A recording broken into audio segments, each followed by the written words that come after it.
I want to thank the members of the press for finding out time to be with us on this important and very crucial moment in our lives.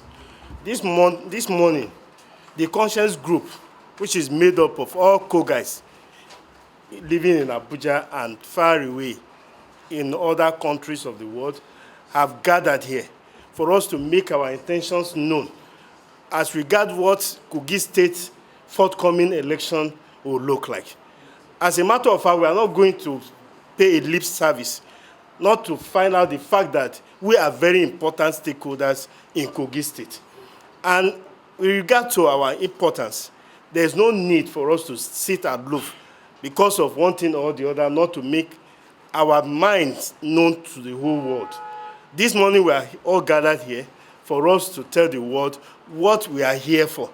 And one of those things that we are here for is for us to take Kogi State project as personal project, as a project that is so dear to our hearts because we don't have any other state apart from Kogi State as a nation to us. Thank you very much and welcome you to this press conference. This morning, we want to tell you that Kogi State was created by the administration of Babangida about 30 years ago. This state is made up of prominent individuals who were Igalas, Okuns, and the Ibiras. And we have lived together as one since the inception. And as a matter of fact, in 2015, a new direction government was ushered in as a result of unforeseen circumstances that happened in our state through the loss of our dear comrade, our dear Adoja, a day of Kogi Conference, who died at the point of victory. And that brought in the second runner-up, the person of Adoza Yaya Bello, who was sworn in January 27th or 29th, 2016. Despite all our support given to him to succeed in the office, the government became anti-people, and all forms of ill political, economy, and social vices were witnessed under this administration, to our dismay. And as a matter of fact, the reckless nature of this government has put a lot of Kogais on toes, especially laying off of workers from Kogi State Civil Service. The new direction government no doubt brought untold hardship on Kogi people, which is not just known to Kogais alone, but Nigerians are all aware of this maladministration. And as a matter of fact, there is no need for further explanation on what this government has brought upon its people. Regardless, we are not here to lament further because the deed is done. And we must not continue in this light because if misfortune happens, people must come together to find a lasting solution in order to see how the state can be moved to an enviable height to compete with other communities of states in Nigeria. You all are aware of the potential of Kogi State with its mineral resources and human capital development. But no wonder that up to today, we are not where we're supposed to be as a state. We are here to make far-reaching statements for the future of our dear state. Yes, the future of Kogi State, because what affects Enejo on the street of Ankpa, Horse Oiza in Okene, as well as Benga in Okunland or in Kaba. We are all pierced by the same weapon, heated by the sun, cooled by the same weather, and we all have the same blood flowing around our blood. Our story is the same. Our future is shared. That is why we call on all Kogais, regardless of place of birth or origin, to rise up and reclaim our freedom, reclaim our destiny and our future. Under the law, together we begin the the new Kogi state of our dreams. Because our cause is just, our means of achieving that glorious destiny is holy, and God will be with us by the special grace of God. To win this next election, we need a man who can stand up and have fearless mind against the corrupt and failed system in our state. A man who has demonstrated uncommon destiny, uncanny political strategy to winning elections. Is a man who is smart, fundraiser, who wouldn't worry about slavery after the November governorship election. A man with a massive war chest to campaign around and across Kogi state of our dream. We are convinced today, having considered all the candidates on all political platforms across Kogi state, going into the November 11th gubernatorial election, that person, that individual, that foster and unifier is no other person but Alhaji Murtala Yakubu Ajaka.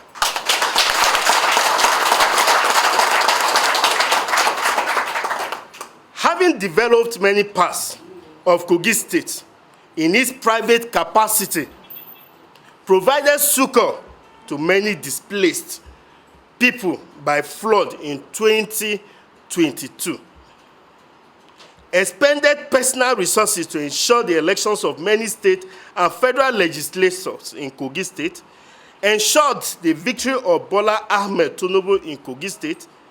Muri is eminently qualified and is hereby endorsed and adopted as the candidate that all Kogas, regardless of ethnic origin, should vote massively to elect as governor of our state.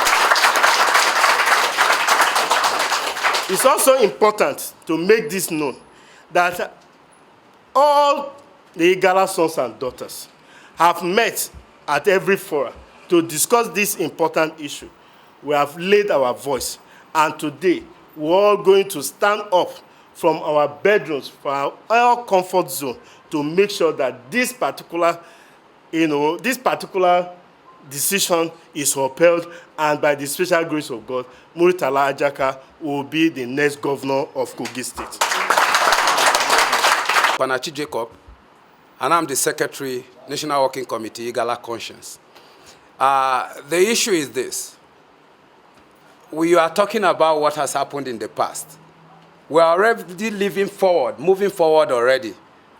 That was when Murtala was in APC.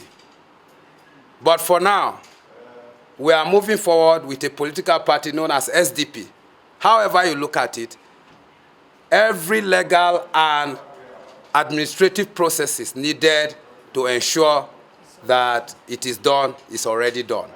And there is one sacrosanct point that must be brought out here. Like Frantz Fanon will always say, each generation, out of relative obscurity, discover his mission. He either fulfills it or he betrays it. The current quest and endorsement and the movement you have seen here is not in isolation. It is geared towards achieving a new Kogi state. For your information, this is beyond Igala. This is a Kogi agenda. It is beyond Igala because everybody is suffering untold hardship from the misrule of Governor Yaya Bello, who is now an emperor and have returned Kogi State to an empire. If not, tell me, how can governorship be leaving one local government and you are still pushing it back to the same local government? As liberal as Lagos State is, it has never brought back Lagos State governorship to one local government.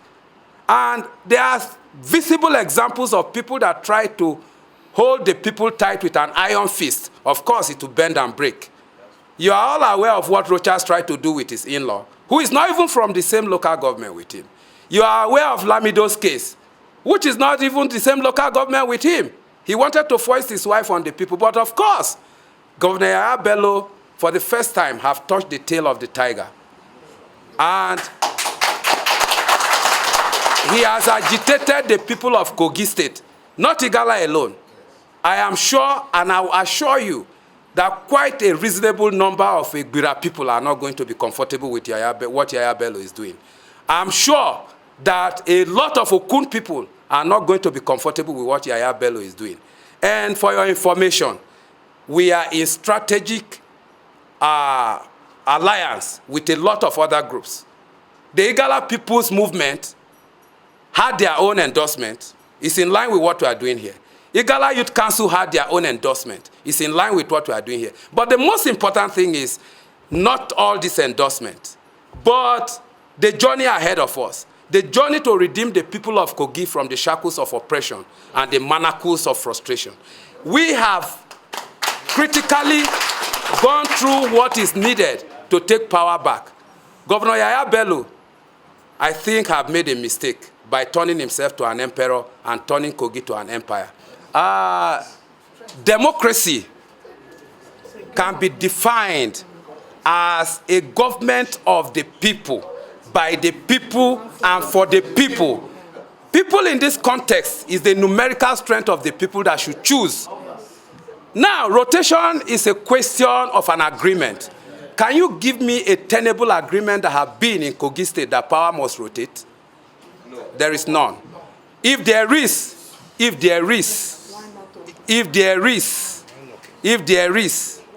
why not Okun? Have you asked yourself that people undermine the liberality of the Igala people in Kogi State? Yes.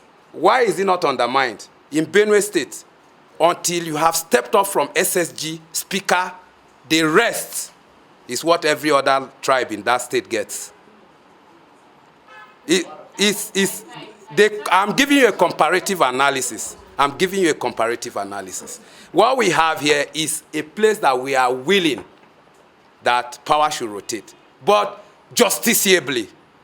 Not when you want to foist a candidate from the same local government. If power is going to rotate, is there no Adavi? Is there no Okehi? Is there no Ajokuta? Is there no Ogori? Why is power not rotating to those people that are even close to your own local government? But you are bringing somebody that is from your own ward and your village. This is political. So let me tell you something. What is about to happen is an extension of the political subjugation that Kogi have witnessed for the past 8 years. The next stage of that subjugation is an attempt at annihilation, which is what we are rejecting. You can't subjugate people and annihilate them eventually. That makes it, to bring you back to my statement that it is an empire that he's building and he's becoming an emperor. The current candidacy of APC is Yaya Bello's third term, if you must understand. Yes. Thank you very much.